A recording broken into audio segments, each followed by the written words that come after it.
27ویں ترمیم میں آپ نے استثناء کی بات کی ہے، تو اس کو ذرا الیبریٹ کریں عوام کے لیے کہ میں اگر ایک عام فہم آدمی ہوں تو آج زرداری صاحب پریزیڈنٹ ہیں، ان کو استثناء ہے، کل نواز شریف صاحب ہو جائیں گے، مہینے بعد شہباز شریف صاحب ہو جائیں گے، مہینے بعد بلاول صاحب ہو جائیں گے، مہینے بعد گیلانی صاحب ہو جائیں گے، مہینے بعد راجہ صاحب ہو جائیں گے. تو اس کا مطلب ہے کہ اگلے 5 سالوں میں کوئی 20 پریزیڈنٹ پاکستان کے سلیکٹ ہو سکتے ہیں، سب کو استثناء مل جائے گا. کیا صحیح ہے؟ اچھا، پہلے تو نا استثناء جو ہے یہ کوئی قابل فخر چیز نہیں ہے، یہ قابل شرم چیز ہے. ہمارے قانون میں یہ پہلے بھی موجود ہے. پی پی سی کا سیکشن 84 ہے، وہ کہتا ہے کہ اگر کوئی مجنون شخص، جس کو ہم عام فہم زبان میں پاگل کہتے ہیں، وہ کوئی بھی جرم کرے گا تو اس کو استثناء حاصل ہے. تو یہ پتہ نہیں لا منسٹر صاحب نے کون سی دشمنی نکالی ہے ان ایگزیکٹو سے، پریزیڈنٹ صاحب سے اور آرمی چیف صاحب سے، کہ ان کو بھی استثناء دلوا دیا. ایک وہ سہولت جو کہ ہمارے قانون میں صرف مجنون لوگوں کو، لونیٹک لوگوں کو موجود تھی، وہ اب ہمارے صدر کو بھی حاصل ہے، اور چیف آف آرمی اسٹاف جو کہ اب چیف آف ڈیفنس فورسز بن گئے.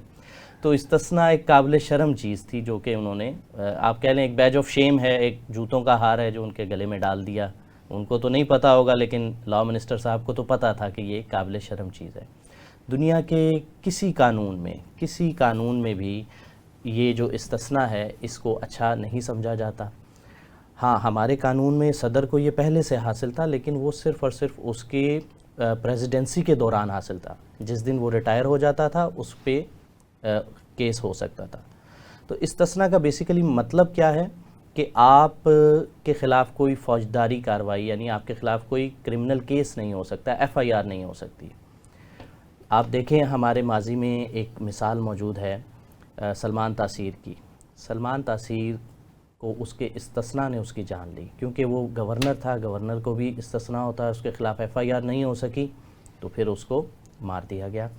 اور اسی طرح آپ یہ دیکھیں استثناء کا مین پریکٹیکل مطلب کیا ہے، کہ جس شخص کو بھی استثناء حاصل ہے، جیسے اب صدر زرداری کو یا آرمی چیف عاصم منیر صاحب کو، وہ کسی بھی شخص کو جا کے گولی مار دیں، ان کے خلاف پرچہ نہیں ہوگا. وہ جا کے بینک لوٹ لیں، ان کے خلاف پرچہ نہیں ہوگا. اور یہ غیر شرعی اس لیے ہے کہ ہمارے پی پی سی میں 295C بھی شامل ہے، گستاخی کی بھی ایف آئی آر ہے. ان کے خلاف تو گستاخی کی بھی ایف آئی آر نہیں ہو سکتی. تو علماء کرام بھی اسی وجہ سے اس کو حرام قرار دے رہے ہیں کہ گستاخی سے استثناء آپ کسی کو کیسے دے سکتے ہیں؟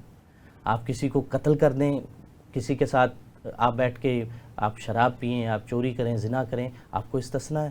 ایسا تو کسی دنیا کے قانون میں نہیں ہو سکتا، اور نہ ہونا بھی نہیں چاہیے. اس میں تھوڑی کلیریفیکیشن چاہیے. ایک کرمنل کیس نہیں ہو سکتا تو کہ سول ہو سکتا ہے؟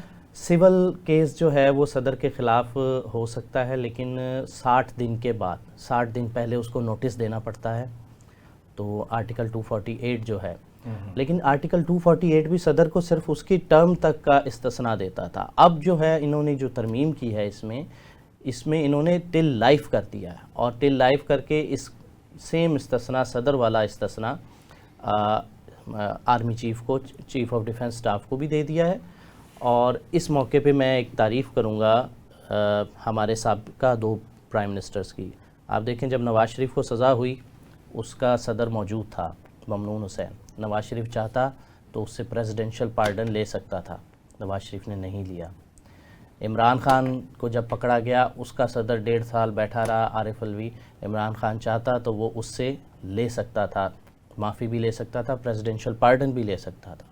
صدر کو نہ صرف خود استثناء ہے بلکہ وہ معافی بھی دے سکتا ہے. اس نے وہ بھی نہیں لیا. ریزن کیا کہ ان دونوں نے گریس دکھائی.